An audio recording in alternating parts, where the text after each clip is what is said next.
PYQ based on a chapter wave optics that was asked in CET 2024. In diffraction from a single slit, the angular width of the central maxima does not depend on option A, wavelength of light used, B, width of the slit, C, distance of slits from screen, and D, ratio of the slit width.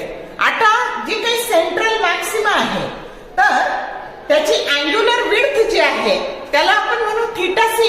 He theta C that is equal to 2 into lambda by ए.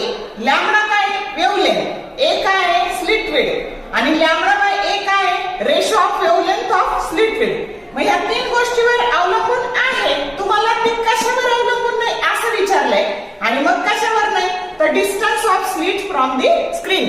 हे कुठं आलंय का त्या फॉर्म्युल्यात नाही. म्हणून correct option काय आहे C. Short video आवडले लाईक करा, कमेंट करा. For more useful tips and tricks keep watching wings of physics. Thank you very much.